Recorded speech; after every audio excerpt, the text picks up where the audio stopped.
Y nos acompaña en este momento el profesor titular de la Simón Bolívar, Iván de la Vega, sociólogo, magíster en política y gestión de la innovación tecnológica y doctor en ciencias, mención estudios sociales de la ciencia.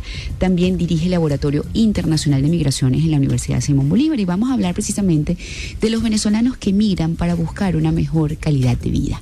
¿Cuál es la situación de la emigración del talento venezolano? En primer lugar, gracias por la invitación a este prestigioso programa. Yo comenzaría contextualizando este fenómeno migratorio en Venezuela como en dos grandes momentos, dos grandes olas. La primera, durante el siglo XX, básicamente entre 1936, a la caída del régimen dictatorial de Juan Vicente Gómez, y hasta principios de los años 80, Venezuela fue un país receptor de inmigrantes, con dos grandes picos de inmigración. El primero del sur de Europa, españoles, portugueses e italianos, y el segundo, que cambia el patrón inmigratorio en los años 70, vinieron personas del Cono Sur huyendo de fenómenos dictatoriales, básicamente en Argentina, básicamente en Chile y Uruguay. Y posteriormente ese patrón inmigratorio cambió desde el punto de vista también de los niveles académicos o instruccionales de estas personas, entre los colombianos, ecuatorianos, dominicanos y peruanos que vinieron a insertarse en nuestro tejido socioinstitucional y hacer que Venezuela creciese en distintos ámbitos. Ese proceso inmigratorio comienza a desarticularse con el deterioro sostenido del país entre distintos hitos. Podemos citar la primera gran devaluación de la moneda, el famoso Viernes Negro de 1983, los estallidos sociales de 1989 fue como un punto de inflexión en el proceso de cambio, de deterioro del país, los intentos de golpe de Estado en 1992, tanto el 4 de febrero como el 27 de noviembre, que tuvieron un impacto en la política nacional, y después la corrida bancaria entre el 94 y el 96, que decantó en un proceso muy importante para que en el año 98 por primera vez cambiase el bipartidismo. Recordemos que Acción Democrática y COPEI se alternaron, aun cuando el último gobierno de Caldera estaba apoyado por Convergencia, si bien era proveniente de COPEI. A partir de allí, los venezolanos, con el deterioro del país, se da un primer punto, es decir, una persona proveniente de la ala militar, con una característica particular, que venía de dar dos intentos de golpe de Estado sin lograrlo, se inserta en la política, y ahí hay una primera fecha deadline para que algunas personas comenzasen a irse del país, pensando que aquí venía un proceso distinto al democrático. Después se dan los despidos masivos de la industria petrolera, que 2002, 2003, que tiene unas implicaciones muy importantes en lo que estamos viviendo hoy desde el punto de vista económico. La descapitalización intelectual de PDVSA, cuando sale el 62% de la nómina mayor, es decir, el know-how, el conocimiento, el saber hacer, en el punto de equilibrio de la economía nacional, que es el petróleo. Allí vemos cómo se ha ido deteriorando progresivamente el modelo económico de los últimos dos gobiernos, y eso tiene unas implicaciones significativas para que la gente emigre de Venezuela. Para que el capital intelectual del país, en este caso el talento humano, el mejor recurso, pues decida salir de Venezuela. Quiero en este punto, para cerrar, tocar el tema de lo que significa precisamente que gente tan talentosa se esté yendo del país, porque ya no es solamente la gente muy talentosa, la gente con talento medio, por decirlo de alguna manera también, y que son una fuerza laboral importante. En el corto y mediano plazo, ¿qué puede significar eso para nuestro país, que necesita de tanto capital humano?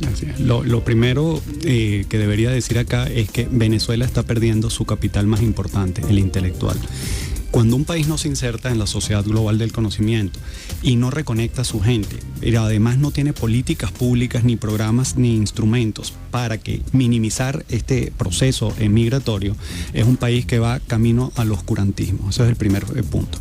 El segundo, y ya la migración general ha superado a la migración selectiva. La selectiva es lo que se denomina en inglés el high skill, el personal altamente cualificado. Ya en Venezuela está migrando todo tipo de público, es decir, personas con bajos niveles de instrucción hasta personas con títulos de PhD. El asunto para el corto, mediano y largo plazo sería impulsar programas de que primero identifiquen y reconecten a estas personas cuando estén dadas las condiciones. Es para decir, que regresen al país. Para que no que retornen, porque hay una discusión, ¿no?, en la bibliografía internacional, es decir, en la bibliografía especializada sobre este tipo de temáticas. Cuando las personas se reinsertan en otras sociedades y ya tienen sus trabajos, sus familias, ya han cambiado de nacionalidad o ya tienen la visa de residencia, es difícil que en unas condiciones generales de país, porque en Venezuela ya tiene problemas coyunturales, pero hay problemas estructurales. Yo he escuchado decir a muchas personas, sobre todo a los papás, yo creo, porque no pierden la esperanza, que prefieren que sus hijos estén formándose afuera con la esperanza de que ellos se están capacitando porque están pensando en volver. Y de repente yo en lo interior digo, ¿pero realmente van a regresar?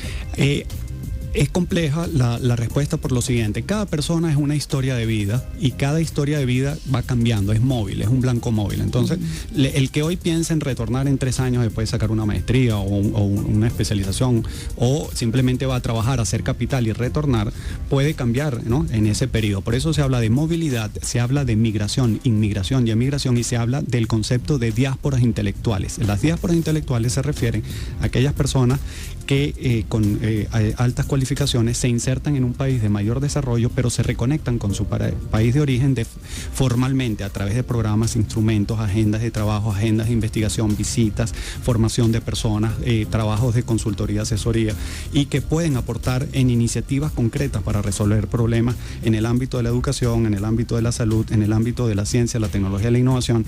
Y hay que apuntar a ese tipo de programas en el mediano plazo, pero más reconectando a la gente, y aquellos que pretendan retornar, que lo van a hacer, que son bienvenidos, porque hay que desarrollar este país. Iván, ya para finalizar, ¿hay alguna manera de contactarte si en este momento hay personas que nos están escuchando y desean de alguna manera u otra contribuir para que logremos que estas personas talentosas se conecten de alguna manera con el país y lo saquen adelante cuando sea necesario?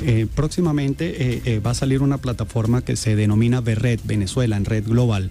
Esta plataforma va a tener distintos niveles. La gente va a tener información de dónde se requiere su conocimiento, las posibilidades de mercado laboral nacional, las posibilidades de incorporarse a iniciativas concretas en áreas específicas de conocimiento, que se llama VERRED Venezuela en red global. Esa plataforma pensamos que en los siguientes 3 meses ya va a ser pública y vamos a utilizar a personas como tú para que nos apoyen en este tipo de información.